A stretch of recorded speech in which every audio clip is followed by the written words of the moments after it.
Video शुरू करने से पहले एक महत्वपूर्ण सूचना आपको देना चाहता हूं कि आज की जो वीडियो है इसे मैं कुछ अलग ही वीडियो मानता हूं। आज की वीडियो में नो डाउट हम करेंगे प्रिडिक्शन कि अब कल निफ्टी बैंक हो, निफ्टी 50 हो या सेंसेक्स हो, उसमें क्या होने की संभावना है। और हमने जो पहले प्रिडिक्शन किया था मार्केट में क्या हो सकता है, हमने आपसे बात किया था ऊपर के इलाकों में स्मॉल टाइम फ्रेम पर अगर हम देखेंगे तो कुछ ऐसे सप्लाई जोन्स हैं जो मार्केट को समस्या दे सकते हैं। आप देख रहे होंगे आजकल मार्केट क्या हुई, आपने देखा होगा एक दो दिन गैप अप ओपनिंग हुई मार्केट, लेकिन उसके बाद में मार्केट में कोई चाल खास देखने को नहीं मिली। ऐसा नहीं हुआ कि गैप अप ओपनिंग के बाद में निफ्टी 300 पॉइंट भाग गई हो। ये सब चीज़ें हमने देखा मार्केट में। और आज जो बाजार में एक खेल हुआ है या कह सकते हैं प्राइजेक्शन घटित हुआ है या मार्केट एक चाल बीच में बदली है, उस चाल के बारे में मैं आप सबको अभी जब बताऊंगा तो आप कहेंगे गुरुजी हमने आपकी बताई हुई बात पे ध्यान नहीं दिया। आप खुद कहेंगे हम पहले भी बता चुके थे और आज फिर बाज़ार में वही चीज़ हुई। तो आज की वीडियो इसलिए स्पेशल है कि आप लोग प्लीज़, विनम्र निवेदन है कि आप लोग एक कॉपी और पेन ले लीजिए और मैं कहूँगा अभी जो बताऊँगा बात को, उस बात को आप नोट कर लीजिएगा और उस जो जिस पेज पे नोट करेंगे उसको उस कॉपी में नहीं छोड़ना है, पेज को, उस पेज को आपको निकाल लेना है उस कॉपी से। आप जहाँ कहीं भी, अगर आप एक फुल टाइम ट्रेडर हैं तो आप जहाँ कहीं बैठ के ट्रेडिंग करते हैं, आप अपने पीसी के सामने की जो दीवार है आप वहाँ पर उसको चिपका दीजिए ताकि वो हमेशा आपको बात ध्यान रहे।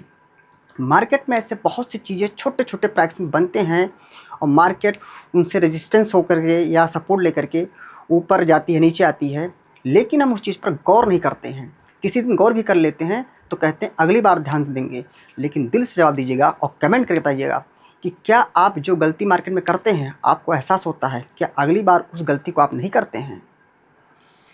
ठीक है। और ध्यान रखें दोस्तों, यह वीडियो कोई इंडेक्स ट्रेडिंग के पर्पज़ से नहीं है, बस बाजार का व्यवहार क्या रह सकता है उसको जानने के पर्पज़ से वीडियो है। मैं आपको चीज़ बताने जा रहा हूँ, ध्यान समझिएगा। आप समय से हो सकता है बहुत से लोग इस चीज़ को जानते हो क्योंकि मैं इस चीज़ को बीच बीच में वीडियो में बताता रहता हूँ। हो सकता है आप में से कुछ लोग नए हमसे पहली बार मिल रहे हों, तो आप सब लोग ध्यान से सुनिएगा। और जो जानते भी हैं, क्या वो उस समय मार्केट में उस बात को मानते हैं, दिल से पूछिएगा। देखिए मैं आपको चीज़ बता रखा हूँ एक चीज़। सपोज करिए कि ऐसे कोई एक ग्रीन कैंडल है, ठीक है। इसके बाद क्या होती है, एक रेड कैंडल आ जाती है। स्पेशली डेली टाइम फ्रेम पे मैं बात कर रहा हूँ क्योंकि जितना अच्छा टाइम फ्रेम होता है बड़ा, उतना ज़्यादा चीज़ें काम करती हैं। अब क्या है, अगले दिन मार्केट यहाँ चली गई। देखिए एक बात समझ लीजिए, हो सकता है आप सबको लगे कि सर गुरुजी आप बता चुके, अब क्यों बता रहे हैं। देखिए किताब वही है, उसी किताब को पढ़ करके कोई आदमी बहुत कुछ कर लेता है, कोई आदमी उसी किताब पढ़ के उतना कुछ नहीं कर पाता जितना उसका सपना था। किताब वही है तो रूल वही है, डिपेंड करता है उसको कितना फॉलो करते हैं।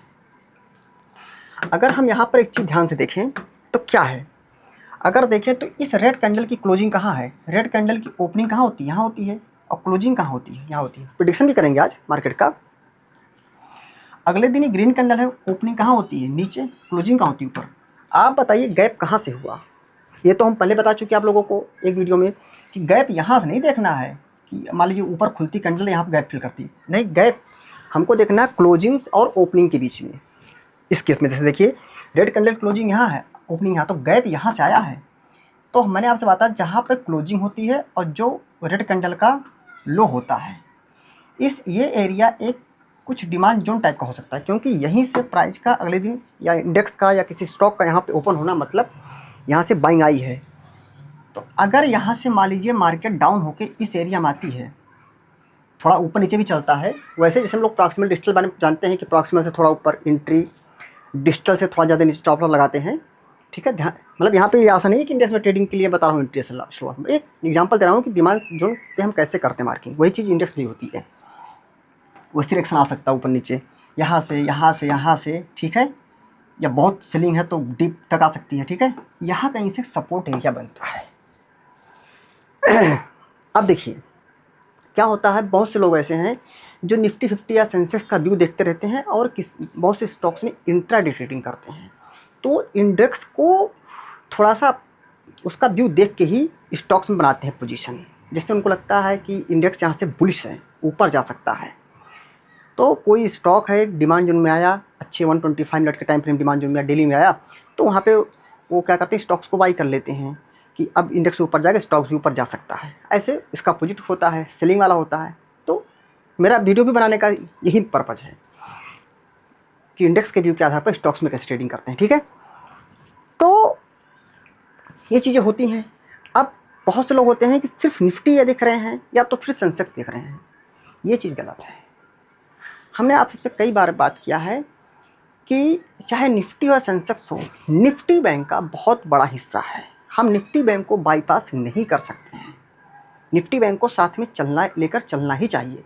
वो बात अलग है, कभी कभी क्या होता है, जो निफ्टी आईटी के, सॉरी निफ्टी आईटी जैसे कल की बात थी, जैसे निफ्टी के जो कुछ है सेक्टर जो इंडिविजुअल सिर्फ उसी में है, निफ्टी में है, वो अकेले चल जाएं तो उसी निफ्टी चली जाए तो एक अलग केस है। लेकिन हम कहते हैं कि ज़्यादातर टाइम्स में हमें निफ्टी बैंक को भी देखना चाहिए। आज क्या हुआ, आज यही खेल हुआ है। आप एक चीज़ यहाँ पे ध्यान देखेंगे, अभी हमने आपसे शायद कल की वीडियो में या उससे पहले किसी दिन बात का ध्यान नहीं आ रहा, आप देख लीजिएगा। आप बताइएगा, हमने आपसे बात किया था ये एक ग्रीन कैंडल है, ग्रीन कैंडल क्लोजिंग यहाँ पर है और अगले दिन ओपनिंग कहाँ है, यहाँ पर है। हमने कहा था ये ओपनिंग यहाँ पर है, क्लोजिंग यहाँ है। बताइए इन दोनों कैंडल, अगर ये डे 1 की कैंडल है और ये डे 2 की कैंडल है, तो गैप आगे नहीं आएगा गैप। और देखिए जैसे इस गैप को फिल किया निफ्टी बैंक ने, देखिए निफ्टी बैंक इस गैप को फिल करने के बाद निफ्टी बैंक इतना ऊपर गई। तो आप निफ्टी 50 भी देख लीजिएगा, ऊपर गई। ठीक है, अगर आप कल की बात करें। आज की बात अगर करते हैं, जो अभी आपको बता प्राइसिंग, बताइए एक रेड कैंडल है ये, इस रेड कैंडल की क्लोजिंग कहाँ होगी? आप कहेंगे रेड कैंडल तो क्लोजिंग कहाँ होगी, यहाँ होगी है। और रेड कैंडल का लो क्या होगा, ये होगा। रेड कैंडल की क्लोजिंग किसी दिन यहाँ होती है, अगले दिन निफ्टी बैंक की ओपनिंग कहाँ होती है? ग्रीन कैंडल तो ओपनिंग कहाँ होगी, यहाँ होगी। हमने कहा था अगर क्लोजिंग और ओपनिंग बीच में ऐसे गैप दिख रहा है तो जो क्लोजिंग है थोड़ा शायद ऊपर से निकल गई थी निफ्टी बैंक, नो डाउट, जैसे मार्क कर रहे हैं। ठीक है, और ये लो, हमने कहा था जो रेड कैंडल की क्लोजिंग है और जो लो है वो एरिया सपोर्ट का काम कर सकती है। आप देखेंगे निफ्टी बैंक आज यहाँ आती है इसका सपोर्ट, लेकिन निफ्टी बैंक में डेली के टाइम फ्रेम पर इतनी रिकवरी है, सोचिए आप, डेली के टाइम फ्रेम पर रिकवरी है। निफ्टी बैंक यहाँ से ऊपर गई।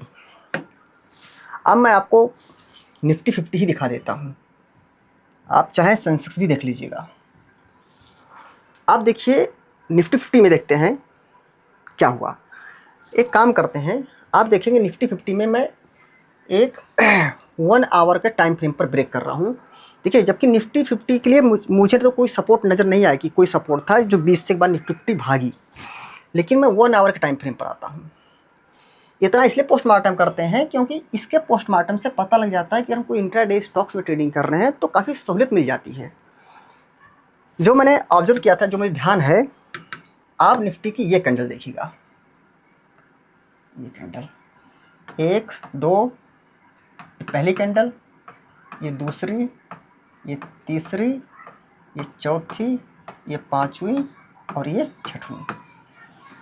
ये कैंडल छठवीं है, ये कैंडल। ठीक है, कैंडल नंबर 6 ये कैंडल है। आप देखिएगा इसके बाद निफ्टी जो है, इसमें निफ्टी में एक अच्छी यहाँ तक मूव आया 1 आवर के टाइम फ्रेम पर। ये हो सकता है 100 पॉइंट्स के आसपास का अप मूव हो सकता है निफ्टी में। तो आप देखेंगे हो सकता है सेंसेक्स में भी ऐसे ही अप मूव अच्छा देखने को मिला हुआ हो। ठीक है, आप सेंसेक्स से देख लीजिए भाई, जो मैं प्रेडिक्शन कर रहा हूँ, जो मुझे लगता है कि यही वजह हो सकती है, वही मैं आपको बता रहा हूँ। हो सकता है मैं गलत रहूँ या गलत हो जाऊँ, तो माफ़ी चाहता हूँ, क्योंकि मैं भी एक इंसान ही हूँ, गलती मुझसे हो सकती है। आप एक काम करिएगा, सेंसेक्स में देखिए, first candle, second candle, third candle, fourth candle, fifth candle और सिक्स्थ कैंडल। ये कैंडल जो है, मतलब हम इसकी बात करें, अगर इसकी बात करें सेंसेक्स में, देखिए इसके बाद में सीधे सेंसेक्स में ये रिकवरी आई। होता है 300-400-500 पॉइंट का मूव हो, देख लीजिएगा, मुझे नहीं आइडिया कितने का है, हो सकता हो 500 पॉइंट का हो सकता हो, ठीक है। यहाँ से छठवीं कैंडल से मूव आया। अब हम जा रहे हैं निफ्टी बैंक में, फिर से पुनः। अब हम अगर निफ्टी बैंक में आते हैं तो हम क्या देख रहे हैं, इसमें भी 1 आवर पे आते हैं। कैंडल नंबर 6 देखते हैं। 1 2 3 4 5 और 6। देखिए ये वही छठवीं कैंडल है जो शायद कहाँ गई थी, लगभग आ गई थी रेड कैंडल के क्लोजिंग के आसपास का जो सपोर्ट हमने बात किया उसके आसपास आ गई थी। निफ्टी बैंक में इसी छठवीं नंबर कैंडल से, पीछे से छठवीं नंबर कैंडल से यहीं से रिकवरी आई। और देखिए उसी के बाद में ना तो सेंसेक्स नीचे आया ना तो निफ्टी नीचे आया, वहीं से वो रिकवरी उसमें हमको बाजार में देखने को मिली। ठीक है, चलिए अब विचार देख लेते हैं। देखिए मैं बार बार अपना विचार बदलने वाला इंसान नहीं हूँ, ठीक है। मेरा विचार कल भी वही था, शायद परसों भी होगा, कि मार्केट को लेकर के मेरा व्यू बेयरिश है। अब उस सप्लाई जोन में 20 पॉइंट ऊपर चली जाए, 50 पॉइंट ऊपर जाए, सप्लाई जोन में 20 पॉइंट नीचे आ जा रही ऊपर, इसको मैं मानता हूँ कि ये कोई अपमूव नहीं है, यह एक साइडवेज हो सकता है। सप्लाई जोन भागने को भागना मैं नहीं मानता हूँ। नो डाउट आप देख रहे होंगे निफ्टी 50 हो या सेंसेक्स हो, सप्लाई जोन एरिया में है, कैसे भी देख लेंगे। हाँ एक चीज़ यहाँ पर देखनी है, जो थोड़े चांस हैं, जितना भर चांस हल्का दिखता है बुलिश का, बस वही बात करता हूँ हल्का सा। कहीं ना कहीं देख रहा हूँ कि निफ्टी बैंक इस एरिया में जब जाती है तो नीचे आ गई, फिर इस एरिया में गई फिर नीचे आ गई। आज भी इस एरिया को मतलब कह सकते हैं मोटी मोटी एक एरिया ये हो सकती, इस एरिया को निफ्टी बैंक ब्रेक नहीं कर पा रही है। तो इन सभी चारों कैंडलों में जो फाइट चली लगातार, हम सबसे हाई एरिया मार्क करते हैं कि सेलर यहाँ सेल कर दे रहे हैं। सेलर मतलब ये नहीं कि आप निफ्टी में सेलिंग बाइंग करने लगी है, जी नहीं, वो उद्देश्य बिल्कुल नहीं है, डिस्क्लेमर है ये। देखिए मतलब कि एक एरिया निकल के आ रही है 57,332। जब तक निफ्टी बैंक इससे ऊपर नहीं जाती तो निफ्टी 50 के लिए, सेंसेक्स के लिए भी हमारा अभी भी व्यू बेरिश है। आप कहेंगे सर इससे ऊपर चलिए तो क्या बुलिश होंगे, तब भी हम बुलिश नहीं होंगे। मेरा कहना तात्पर्य है अगर इन केस ऊपर जाने मतलब कि ऐसे ऊपर ना जाए, नहीं भाई, जब इतने बुलिश है तो गैप अप हो ना। तो अगर निफ्टी बैंक 57,332 से थोड़ा गैप अप ओपनिंग करे, यहाँ कहीं गैप अप ओपनिंग करे, उसके बाद यहाँ से आके 57,332 का, या कह सकते हैं जो आज की कैंडल का हाई है, इसका सपोर्ट ले, तब हो सकता है फिर यहाँ से बैंक निफ्टी में तब जो रिकवरी है, कंडीशंस हैं कि गैप ओपनिंग करे, फिर नीचे आकर के 57,332 से या आज के डे का जो हाई उसको टच करके सपोर्ट ले ले, सपोर्ट पे आती है तो हो सकता है हमको निफ्टी बैंक में यहाँ से अप मूव देखने को मिले। तो उसी के पैरेलल हमको निफ्टी 50 और सेंसेक्स में भी अप मूव देखने को मिल सकता है। लेकिन विशेष बात, हम ज़्यादा कुछ बुलिश नहीं होने वाले हैं, क्योंकि यह मुझे अभी से पता है इस एरिया में यह एक सप्लाई जोन की एरिया है। अब वही बात हो गई, दुश्मन के इलाके में जाना कितना जाएं, दुश्मन तो कहीं भी जब इलाके में उसके आ गए हैं तो कितना डीप तक जाएं, इसकी क्या परिभाषा हो सकती है। दुश्मन का इलाका तो दुश्मन इलाके में हम हैं, मतलब किसी वक्त भी मार्केट में गिरावट आ सकती है, ऊपर भी जाती है। तो ज़्यादा कुछ मारवार जी नहीं दिख रहा मुझे निफ्टी बैंक में। अच्छा अभी आप कहेंगे सर दूर का व्यू क्लियर कट बेयरिश है मार्केट लेकर के। मेरा मार्केट ये जो कूद कूद के जा रही है ना, हरी कैंडल दिखा रही है, मैं इस पर विश्वास नहीं करता हूँ। ठीक है, अरे हम 100 बार प्रेडिक्शन किए और 100 बार में अगर हम 10 बार 15 बार गलत भी साबित हो गए तो क्या है।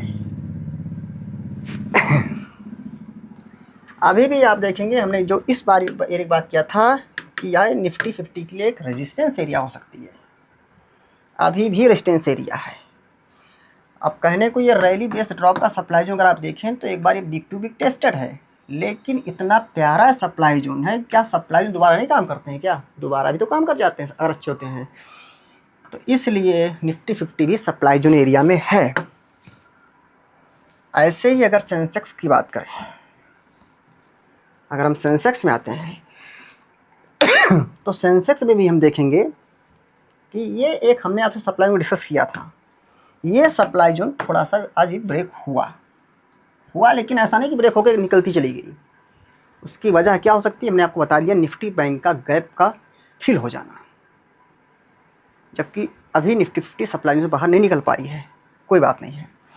वैसे तो आप सेंसेक्स में बात करें तो सेंसेक्स ने तो सप्लाई जोन को प्रॉपरली पूरे तरीके से टेस्ट करके रख दिया है, सप्लाई जोन कुछ नहीं है। लेकिन ये सप्लाई जोन जो लग रहा है कि ब्रेक है, अभी तो उसके ऊपर कोई बहुत अच्छी उन्हीं हो गई है ना क्लोजिंग। अगर एक परिभाषा से बात करें तो ये एक ग्रीन कैंडल दिख रही है, लेकिन हम इसको एक फाइटिंग कैंडल मान सकते हैं, क्योंकि एक परफेक्ट बड़ी भाई, एक तो ये जो ग्रीन कैंडल है, इसकी तुलना अगर आप चाहे इससे करें चाहे इससे करें तो क्या लगता है कि कॉन्फिडेंस नहीं है, एक मतलब बुलिश कैंडल नहीं है, परफेक्ट। फाइट जारी है, फाइट जारी है, तो जीतने की किसके चांस होते हैं, जिसका इलाका होता है। इलाका किसका, दुश्मन, मतलब कि सप्लाई जोन का इलाका। ये मेरा पर्सनल विचार है, ठीक है। क्योंकि इस समय मार्केट का प्रेडिक्शन कर पाना, अगर सही बताऊँ आपसे, बहुत ही कठिन है, क्योंकि मार्केट इस समय टेस्टेड सप्लाई जोन में, जैसे for example Sensex, Nifty bank कोई प्रॉपर उसमें नहीं। हाँ, एक 1 आवर का डिमांड जो था जिसको लेकर मैं बहुत ही बुलिश था, और निफ्टी बैंक वहीं से अप मूव आया।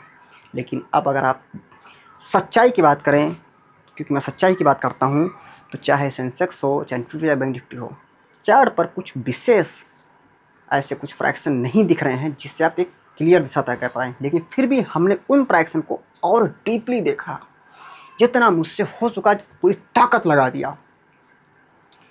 तो उससे मेरा व्यू नहीं आ रहा है कि दूर का व्यू मेरा मार्केट को लेके क्लियर बेरिश है, बाकी मार्केट इज सुप्रीम। हाँ दोस्तों, वीडियो अगर आपको पसंद आई हो तो एक विशेष आपसे आग्रह है कि वीडियो पे कमेंट जरूर दीजिए और लाइक जरूर दीजिए। बाकी दोस्तों, वीडियो बनाने में से कोई भी गलती हुई हो तो हम आपसे तहे दिल से माफ़ी मांगते हैं। हर दोस्त ध्यान रखें, सबसे बड़ी चेतावनी, यह वीडियो इंडेक्स में ट्रेडिंग करने के पर्पज से बिल्कुल भी नहीं है। बस बाजार का व्यवहार कैसा रह सकता है उसको समझने के लिए हमने केवल इंडेक्स मात्र का एक सहारा लिया है। दोस्तों, हमारे 2 टेलीग्राम चैनल हैं, हमारे दोनों टेलीग्राम चैनल बिल्कुल ही फ्री हैं। पर ध्यान रखें दोस्तों, हमारे किसी भी टेलीग्राम चैनल को सिर्फ और सिर्फ हमारे वीडियोस के डिस्क्रिप्शन में दिए गए लिंक से ज्वाइन करें, कहीं और से बिल्कुल भी ट्राई ना करें। ध्यान रखें दोस्तों, स्टॉक मार्केट भारी भरकम जोखिमों पर आधारित है। स्टॉक मार्केट में कोई भी पोजीशन बनाने से पहले आप अपनी खुद के एनालिसिस और अपने फाइनेंशियल एडवाइजर से जरूर सलाह लें, और टिप्स की दुनिया से रहें कई लाख किलोमीटर दूर। Thank you. जय हिंद, जय भारत।